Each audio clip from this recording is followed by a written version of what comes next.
Fire has ripped through a Mornington Peninsula home.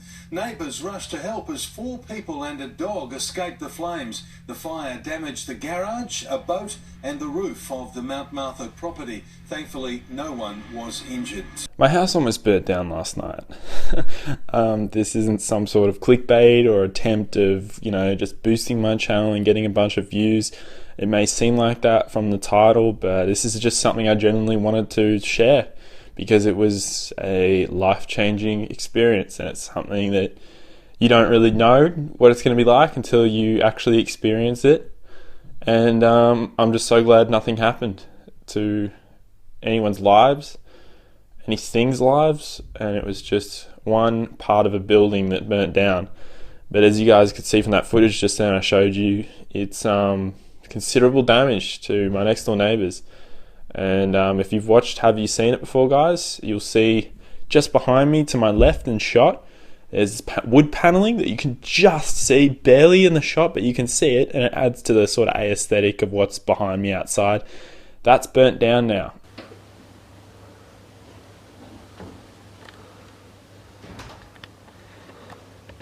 Yeah, it's insane. It really is. Basically, the gist of what happening was I got out of the shower, was getting dressed, and I looked outside and I just saw, I just smelt something, and I heard shouting outside my room, and I'm thinking, looking at smoke, and first thought is, why is someone burning off materials in their garage, like in the cement of their garage? Like, why would you do it there? And then I realized their garage was on fire. And their garage, guys, it is 1.5 meters roughly from the walls of my house. So the first thought is that the smoke and the flames blowing towards our house is just fucked. I'm going to lose my house tonight. That was the first thought. It was the person next door to us, their boat in their garage. Still not sure how it combusted, but it had petrol still in it. There was maybe some animals nesting in where the petrol was or where the motor is. I'm not sure how it happened, but something's gone up, combusted, and their entire garage has gone on fire. And it started as reasonably small, as all fires do, and then just spread like wildfire, like as they say. Basically, guys, the first thing I did after seeing outside my bedroom curtains red, orange, and just smoke was, obviously I ran to my parents and yelled, "Hey guys, there's a fire right now in the store, we got to get the hell out of here." Now, my dad's first thought was, save the house. We got to try and save this house, because he's built literally half of this house. He built himself. He's a carpenter by trade. That's his former job. And he got a hose up, and he hosed any flames that were catching on our house, and our house was catching on fire, and he was stopping it from catching on fire. The flames were catching, and he was putting it all out. As it just started to catch a little bit, and he'd put it out, and I was watching this happen. I was panicking. I was like almost crying, and then I told myself to pull myself together and get my shit together. And then I was calling obviously calling emergency services, 000 in Australia, not 911 here. And I was basically just panicking on the phone. I couldn't even hear the guy. I had to keep telling him to repeat myself. It was insane. I had no time to really register anything. And then I was just randomly, I didn't even say the address of where the fire was. I said the fire is at my house, technically, almost. And then I said the address is actually this address. It's not my address. I'm going to dox myself here. It is something else when you're just watching huge flames. Like, we're talking massive, guys, just up against your house. It's insane. And these people's garage, I feel terrible for them, of course. They've lost their garage, but they could have lost their house. It's their holiday home. It's not even their actual home. And it's like they just built that, and it's gone up in flames. But yeah, that's pretty much it. And then these people, I'll show this video again, people in the distance filming it, and this is the guy's reaction to what was happening. Fuck, that is a big ass fire.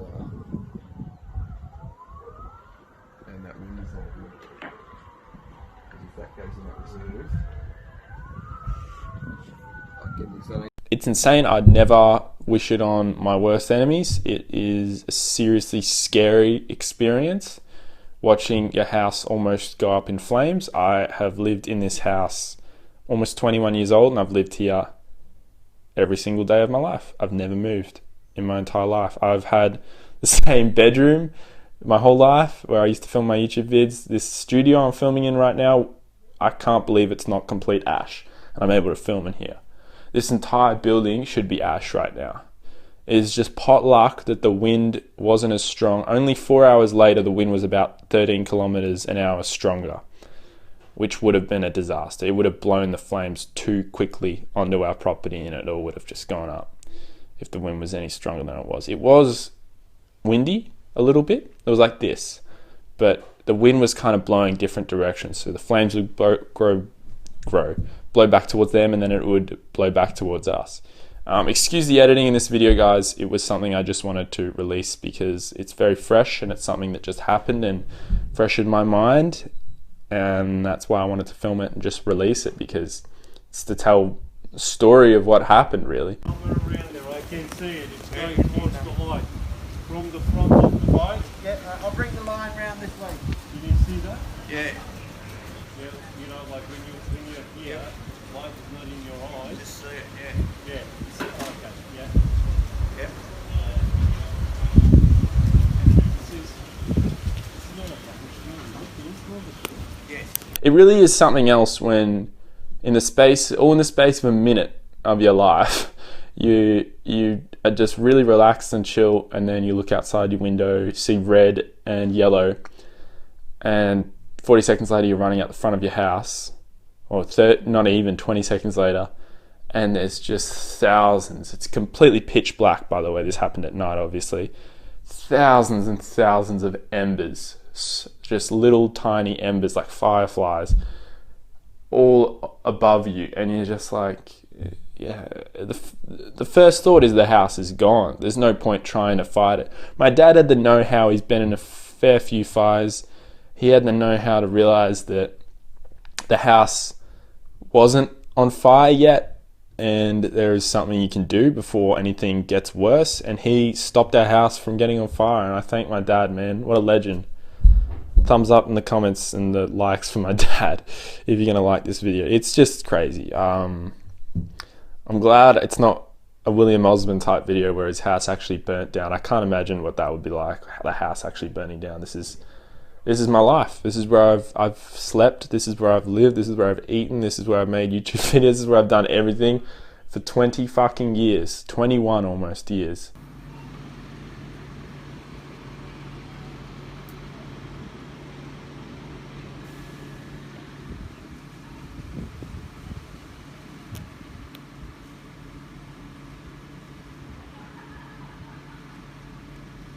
Bro, the fire is not fucking funny.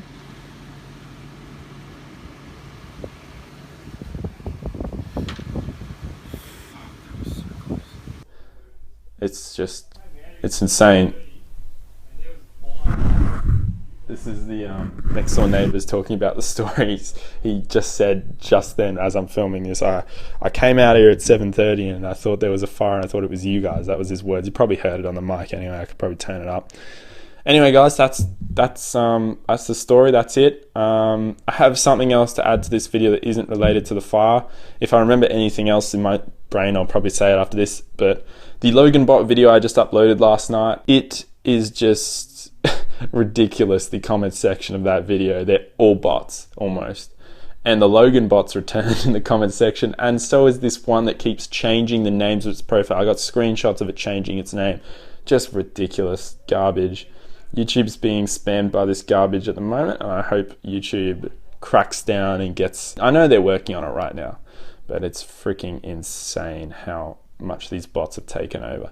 Anyway, guys, that's the story of that. I'm just so lucky to have my house. I can't believe it. Went to bed last night thinking this should all be a pile of ash, but it isn't. So I'm excited. I'm excited to film the podcast, first official episode of Inebriated Individuals. It's still happening. This podcast studio hasn't been burnt down yet. It's still happening, it's still going ahead.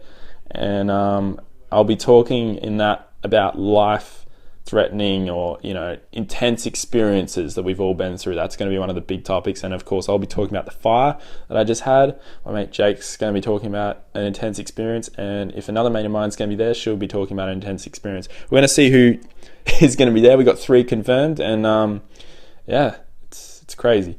Thank you guys so much for watching. If I remember anything else that's noteworthy about this fire experience, I will say it in my podcast and talk about it there. Hopefully I'll be able to talk about stuff I did not talk about in this video in that podcast. And thank you guys so much for watching. Sorry, very serious video, but I'm still a bit shaken up. Cheers, guys. Alright, so this is my house, and this is where the fire was. And I've got video footage of the fire playing over right now. I'm not probably going to put this in the thumbnail because it's not my house that almost burnt down. The flames in the video I'm showing right now were on top of my house, just there. They're currently bolstering us in, so I can't be too loud.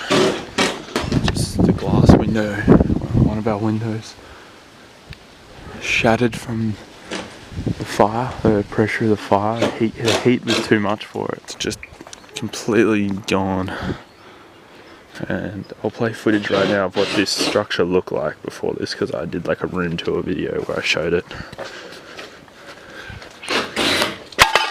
Jesus fucking Christ, I gotta watch where I step. That was dumb. That was pretty dumb of me. Got heaps more footage just in case, because people might know I'm filming this, which is probably not great. I've never woken up, opened my curtains, only to find a fucking police car right outside. 3 series of Sam's movies is no longer being used for recording any videos, really.